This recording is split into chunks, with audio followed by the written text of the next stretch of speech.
नमस्कार साथियों, 11वीं कक्षा हिंदी विषय के अंतर्गत आरोह भागे काव्यखंड के अंतर्गत दूसरा पाठ मीरा के पद का पहला पद से संबंधित भावार्थ पर यहाँ पर चर्चा करेंगे।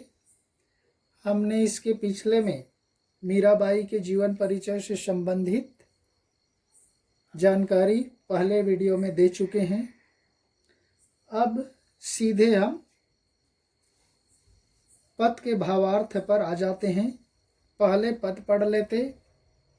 पद नंबर 1। मेरे तो गिरधर गोपाल दूसरो न कोई, जाके सिर मोर मुकुट मेरो पति सोई। छाड़ी दई कुल की कानी, कहा करी है कोई। संतन ढीग बैठी बैठी लोक लाज खोई।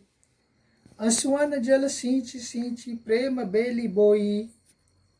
अब त बेली फैल गई आनंद फल होई।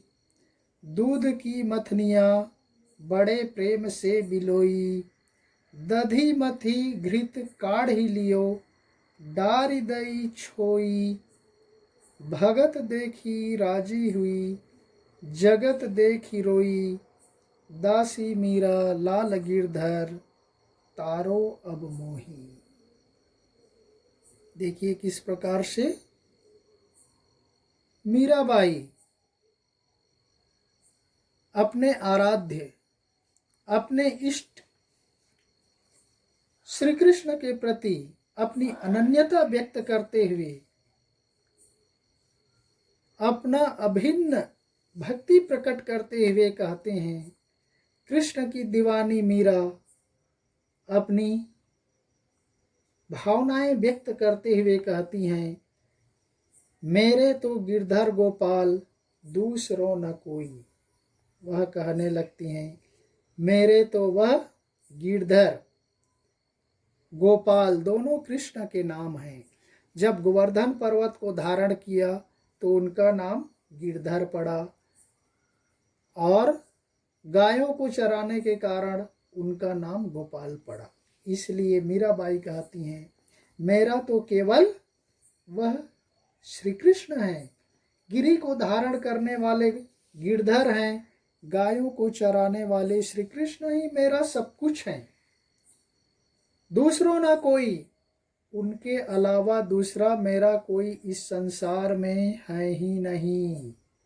मेरा अपना कोई नहीं है। मेरा जो कुछ है वह श्री कृष्ण ही है, वह गिरधारी हैं, वह गोपाल ही हैं। जाके सिर मोर मुकुट मेरो पति सोई। वह कहते हैं, जिसके सिर पर मोर पंखों का मुकुट सजा हुआ है वही मेरा पति है। मैं उसको पति रूप में स्वीकार करती हूँ। ऐसा वह सीधा सीधा भगवान श्री कृष्ण को अपने पति के रूप में स्वीकार करती हैं, बताती हैं। और आगे कहने लगती है, छाड़ी दई कुल की कानी, कहा करी है कोई। कहने लगती है, छाड़ी दई छोड़ दिया किसको, कुल की कहानी, यानी कुल की, वंश की जो मान मर्यादा है, सम्मान है, उनके कुल के जो रिश्ते नाते हैं, माता पिता है, भाई बहन है, रिश्ते नातेदार है, वो सबको मैंने छोड़ दिया। मैंने सबको त्याग दिया। अब मेरा उस संसार में कोई नहीं है। कहा करी है कोई। अब जिसको जो करना है वह कर ले। मैंने तो सबको त्याग दिया, मेरा कोई क्या कर लेगा। कहा करी है कोई, मेरा कोई क्या कर लेगा। मैंने तो सबको छोड़ दिया, कुल को छोड़ दिया, वंश को छोड़ दिया, कुल वंश में आने वाले जितने रिश्ते नातेदार हैं सबको मैंने त्याग दिया। संतन ढीग बैठी बैठी लोक लाज खोई। अब मैं केवल वही काम कर रही हूँ जो श्री कृष्ण के एक भक्त को करना चाहिए, अर्थात संतों के पास बैठकर, संतों के साथ बैठ बैठ करके श्री कृष्ण की भक्ति कर रही हूँ और अपनी लोक लाज जो सांसारिक मर्यादा है उसको हमने पूरी तरह से त्याग दिया है। लोक लाज खोई, अपनी सांसारिक मान सम्मान है, लोक लाज की भावना है, उसको हमने पूरी तरह से त्याग दिया है, छोड़ दिया है। अब संतों के साथ बैठ करके केवल कृष्ण की भक्ति करने में व्यस्त हूँ, मस्त हूँ, ऐसा मीराबाई कह रही हैं। असवन जल सींच सींची प्रेम बेली बोई, वह कहने लगती हैं कि मैंने अपने आंखों के आंसुओं के जल से सींच सींच करके वह प्रेम रूपी बेल, बेल मतलब जो नार वाले पौधे हैं, जैसे कि तरोई या डोडका का नार या करेला का नार होता है, वैसे उन्होंने प्रेम रूपी बेल को अपने आंखों के आंसू के जल से सींच सींच करके बड़ा किया है, पल्लवित किया, पुष्पित किया।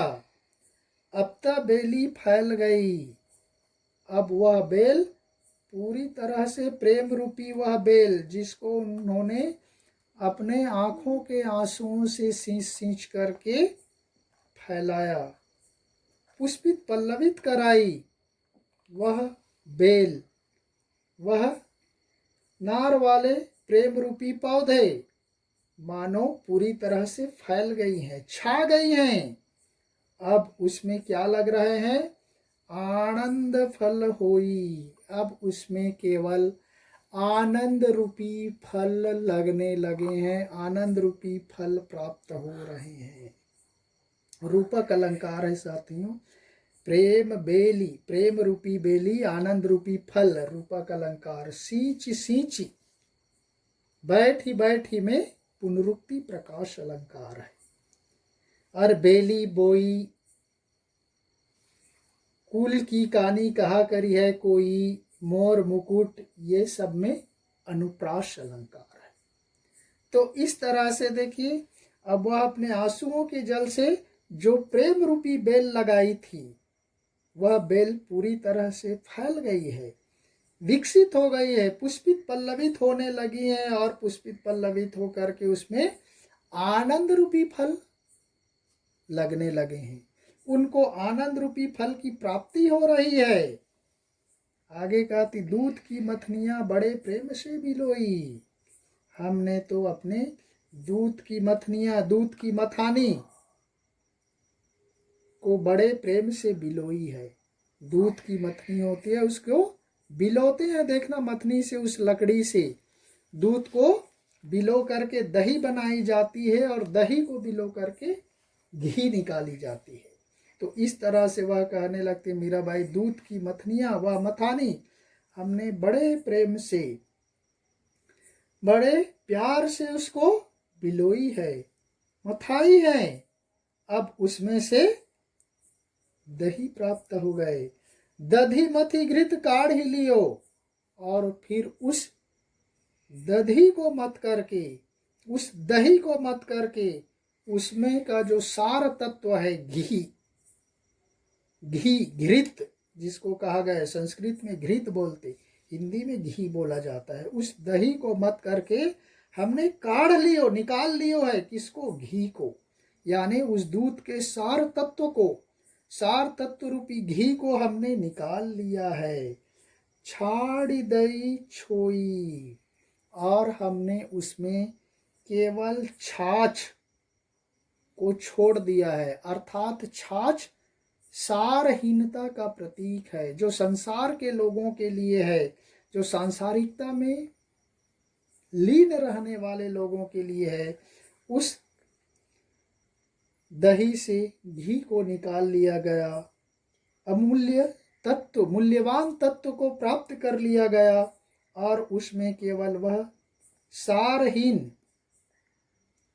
छाछ को छोड़ दिया गया जो संसार के लोगों के लिए उपयोगी है, भक्त या साधक के लिए नहीं। तो इस तरह से भगत देखी राजी हुई, जगत देखी रोई। मीराबाई कहती हैं, मैं संसार के भक्तों को देख करके बहुत प्रसन्न होती हूँ, खुश होती हूँ कि वे लोग अपना सारा जीवन ईश्वर की भक्ति करने में व्यतीत कर रहे हैं। लेकिन जगत देखी रोई, संसार के लोगों को देख करके, संसार के लोगों को सांसारिकता के माया मोह में फंसा हुआ देख करके, माया के जाल में फंसे हुए देख करके मैं रोती हूँ, मुझे कष्ट होता है। मैं उनको देख करके रोने लगती हूँ, विलाप करने लगती हूँ कि ये संसार के लोग कैसे हैं जो इस माया मोह के चक्कर में फंसकर उस परमात्मा को, उस प्रभु को भूल गए हैं, उसकी भक्ति नहीं कर रहे हैं। ऐसा वह मीराबाई कहती हैं कि संसार के भक्तों को देखकर मैं खुश होती हूँ, प्रसन्न होती हूँ, लेकिन सांसारिकता में फंसे लोगों को देखकर मुझे रोना आता है, मैं रोती हूँ। जगत देखी रोई, दासी मीरा लाल गिरधर, तारो अब मोही। दासी मीरा लाल गिरधर, इसलिए वह कहती हैं, हे प्रभु, हे श्री कृष्ण, हे लाल, लाल का मतलब ही श्री कृष्ण है, मैं आपकी दासी मीरा हूँ, आपकी सेविका मीरा हूँ, आपकी नौकरानी मीरा हूँ। हे प्रभु, अब मेरा उद्धार करो, मुझे इस संसार से मुक्ति दिलाओ और मुझे अपने कष्टों से मुक्ति दिलाओ। ऐसा मीराबाई अपने प्रिय, अपने वह इष्ट श्री कृष्ण से प्रार्थना कर रही हैं, उनके प्रति अनन्यता व्यक्त कर रही हैं। तो इस तरह से साथियों, आपको यहाँ पर बताया मैंने अनुप्रास अलंकार काव्य सौंदर्य के तौर पर, रूपक अलंकार, पुनरुक्ति प्रकाश अलंकार, अलंकार में रस में शांत रस और भक्ति रस दोनों हैं। शांत रस मुख्य है, 11वां रस भक्ति रस भी मानते।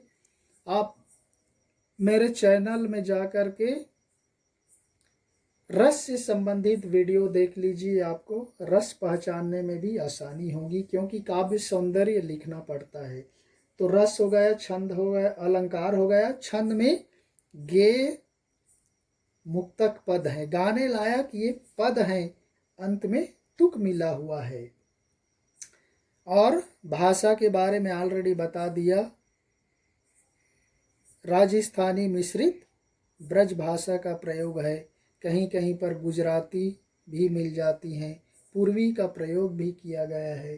तो इस तरह से अलग अलग भाषा का है, लेकिन ज़्यादातर राजस्थानी ब्रज और ब्रज भाषा का मिश्रण है।